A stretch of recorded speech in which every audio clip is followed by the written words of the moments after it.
Good morning, everyone. My name is Esmeralda Ramos. I'm Kelly Velasquez, and this is our physics project.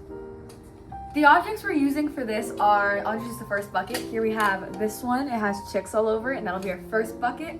It has about 2 feet of string on it. However, we will only be using 1 foot to actually be swinging it, and the extra is just for my hand. Mine is exactly the same. It has 2 feet of string on it, and the only difference is the bucket is smaller and it is a squishy container. So we're going to be using both to check centripetal force.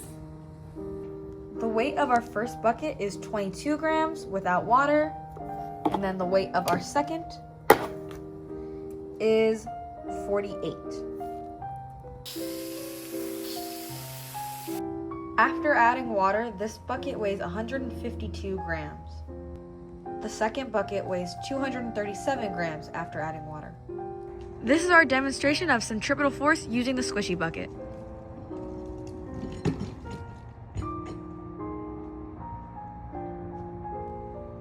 This is us testing centripetal force on bucket number 2.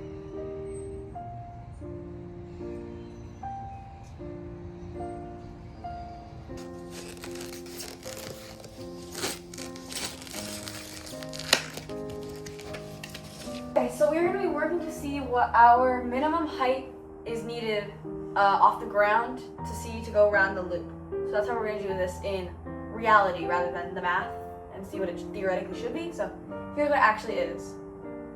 So we're going to start at 33 inches, which is right here. It didn't make it through, so then we're going to go up to 36 inches, which is right here. It worked at 36 inches. I'm now going to go again below to see what the in-between is to actually get our actual answer. So then we're going to go to 34 and a half, which is right here. And that doesn't make it. So then go to 35, which is right here, and see if that works. So our answer is that its minimum height needed is 36 inches. And then I do 36 just for fun to see if we still get the same result. 36 is 36, so higher. Okay. 36. And then I'm now gonna take, Meow. I'm gonna mark out where 36 is, and then where that is, and we're gonna get the speed it takes by seeing how fast that was by looking at the video. Yes. Is this the middle? What you have? I can't see. Yes. Is this the middle? Yes. So 3? Yes. Here is our math for our squishy bucket.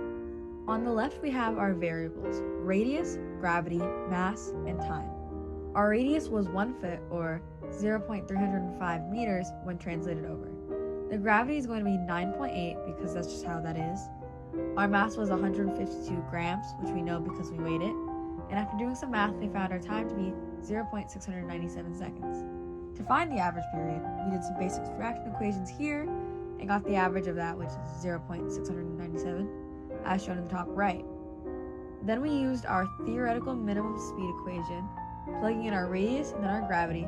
For square root of 0.305 times 9.8, the answer is 1.74 meters per second.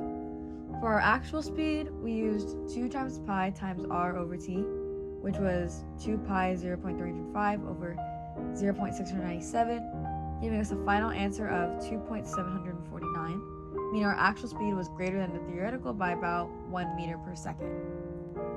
For our second bucket, the bucket with the chicks on it, our variables were 0.305 meters again for our radius, gravity as 9.8 again, and then mass of 237 grams, and our time being 0.74. Here, once again, for our time period, we do the same thing for taking the averages.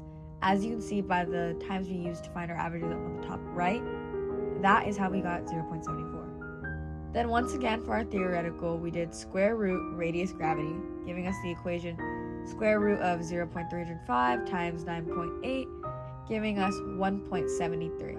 And then our actual speed was 2 times pi times 0.305 over 0.74, and then our final actual speed being 2.589, a similar result in difference as the last one.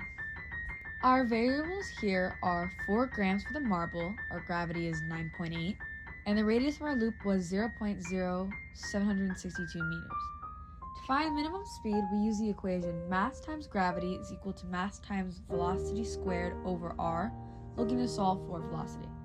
Putting in everything, we end up with 2.987 over 4 is equal to 4 times velocity squared over 4, and then we take the square root on both sides to get our final minimum speed of 0.86. Then, for minimum height, its height is equal to 5 over 2 times radius, so then we get our height is equal to 2.5 times 0.0762, and a final answer of 0.1905. For our minimum energy needed, it's E equals mass gravity times 2.5 times radius. Then we insert our numbers, getting E equals 4 times 9.8 multiplied by 2.5 times 0.0762, and our final number for minimum energy is 7.4676. To conclude, our theoretical answers were actually relatively close to our actual results, meaning that it was just a bit of human error in between, but that is the end of our project. Thank you so much.